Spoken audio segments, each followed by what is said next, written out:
Hello everyone, Dario Says Fat Guy is back here again, here to go over the numbers. Ooh, look, it's me. Yesterday was a pretty simple day as you see here. A lot was eaten. Main thing that was different was that I bought some sushi from Kroger while I was out grocery shopping. It's pretty good. It was 3 whole rolls of the stuff, not so bad. Very carb heavy, but I think the carbs didn't affect me as much as they would have normally since the rice was cold, so technically it was what you call a resistant starch. So some starches, some carbs, when you have them warm and then you cool them down and then you consume them after they've been cooked and cooled down, they don't have as much of an effect, or at least they're not supposed to. Some people have tested this out and they've seen that it's completely bunk for some of these, and for other foods it's not. So it seems like it's another one of those things that really depends upon each individual. So I can't really say if it did for myself or not because I didn't test. At least, not the way I normally test foods where, I do 4, glucose readings, 4 ketone readings to see how it affects me. But that's something I may try to do in the future. And as I told y'all last night, I was very tired. I only got more steps in than I did on Tuesday or Monday because I was out grocery shopping. Went to Kroger's, went to Aldi, almost went to Randazzo, but realized I can get the veggies I wanted from Kroger and Aldi's. Almost went to Eastern Market. Well, actually, no, I did go to Eastern Market. I did not get out the car. Let Nadine shop there. But that's where I got my duck from last time. I was going to get some more this time, and then I changed my mind about it. Still going to be eating meat, just not as much. Got some steak from Kroger, though. It's going to be pretty good. But yeah, not much walking yesterday, much more today, but I'm only going to get like 1 step above what you see on the screen right now. So systolic blood pressure is down again. Diastolic, my resting blood pressure, is pretty high. Consider that to be a bigger issue. Diastolic versus systolic, both of them combined to separately are problems. But pretty much that's what I am at rest. So when I'm just doing nothing, 91. Okay, I can see if I was working hard or running around with systolic being there, I can understand that being high most of the time, but when you're at rest and it's high, that's a bigger issue. It's from what I'm seeing here. But overall it's going down, but yeah, it's a bit high right now. As far as my weight goes, dropped another 0.7 down. Another evacuation is pretty good. I'm looking forward to seeing what tomorrow shows. Tomorrow should be a much more regular weighing. Expecting to partially go up a little bit tomorrow, but we'll see. Okay, so glucose is actually at a level I could be happy with this morning. It's not exactly at 100, but 13 is not bad to wake up to. And 2 in ketones, not so bad either. Aside from this, I have one more ketone test to look at, but I didn't have any more glucose strips. And I just did it just about 4 minutes later just to see what I would get. And as you see there, my very last ketone strip was at half, or basically 0.1 versus the 0.2. It's only a 4-minute difference. I did not eat or drink anything. I sat in the same place. So I don't know what the deal was with this, but it didn't make me happy with it. That, and I forgot that I was supposed to save this strip anyway to compare against my Ketone Meter that I got. I wish I had an extra blood glucose strip as well to do the same, but yeah, would have used it by mistake anyway, so he's running up again. Bye Keto Mojo. You were great. You were a real good trooper. I liked you. I had to trade out the Lancet that I used, but other than that, you were not so bad for base functionality. Super annoying on syncing though. Sometimes you're syncing 2 seconds, sometimes you're syncing 8 minutes. Right next to the phone, I did not like it, but bye-bye. Headache / old love. Hello, new glucose meter. You are going to be nice. This one can actually estimate A1C.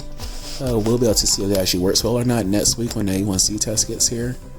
But for now, this should at least work as a decent glucose meter. It doesn't do ketone strips at all, and that's fine. But this will help at least keep your breast my blood sugar. And for a slightly cheaper price overall compared to Keto Mojo. And hello you. So this is a breath meter. Just blow into it for a few seconds and boom, it tells you if your body's burning fat or not, what ketones you have going on in your breath. And what makes that pretty special is that is what your body is actually using. So there's 3 places to actually check on your ketones: through your urine, through your blood, and through your breath. Through your urine, you are mainly measuring your excess ketones. That's what those ketone strips are. So when you're early on or not, fat adapted, it has a really good correlation to what your body's actually doing and using, but that can be thrown out of whack in many ways. There's a bit of delay in what your excess ketones are versus what your body's actually using at the moment. So they're not that good overall. Maybe just as a stepping stone in the beginning, like how I used them, but no. Second way is through your blood. Shows what's in your bloodstream at the moment, and that is fairly accurate.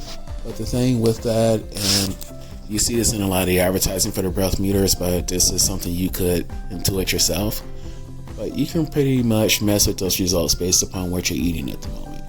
Like one of my fat bombs, my coffee or whatever, can just force a bunch of ketones to show up in my blood, or just many other things that you can do, or just be a side party to that can affect your ketone levels, at least as far as your blood is concerned, if you're not paying much attention. So what's coming out of your breath is what your body is actively using, what's actively being burned. It's coming from a major center from when you blow out into it, so it should give better results. It looks like a giant lighter though. It really does. It looks like a giant lighter, but it's not. But yeah, hopefully this thing gets better results. I wanted to get the one from BioSense, but 1, you had to order directly from their sites, and Amazon Prime, you have to pay for shipping. And 2, it's $400. I'm not spending $400 on this. I mean, their $400 machine will last about 3 to 4 years without needing to have the sensor replaced, so I get that.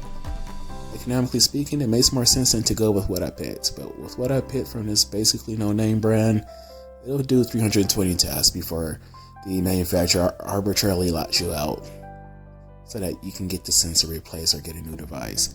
So say, yeah, after 320 tests, it's no good no more, but this has to be some BS lockout from the vendor. I would be so in love, so happy if somebody can figure out a way to bypass this like they did with continuous glucose monitors. And I'm pretty sure that somebody will. Or at least somebody can confirm that, hey, the sensors really do go bad, or maybe the device, actually does something to destroy it. But I can get it wearing down over time or not being as accurate. But the number's too even. It can probably go for a bit more. It can probably go for much longer. I don't know. But I hate vendor lockout on things like this. I'm looking forward to competition entering this space and many others soon. And this is just something different, but I figured I'd talk about it for a quick sec.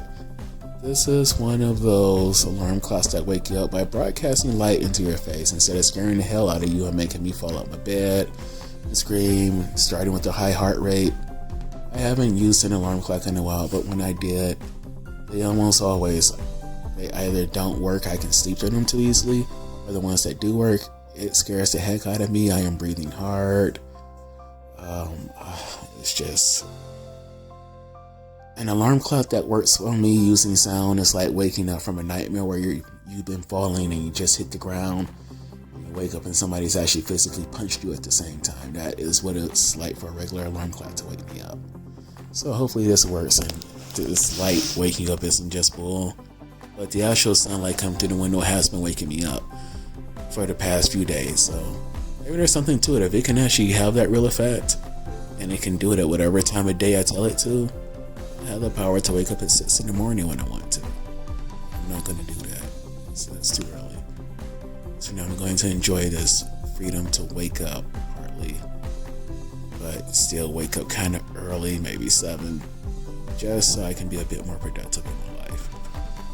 Not my normal type, but hey, if she came with this clock, I would have been so happy. And that's it, folks. Thanks for tuning in. Sorry for releasing so late, but it's been another long day. I have other updates to share. I will also be making the no pasta salad tomorrow, or really today since it's past midnight now.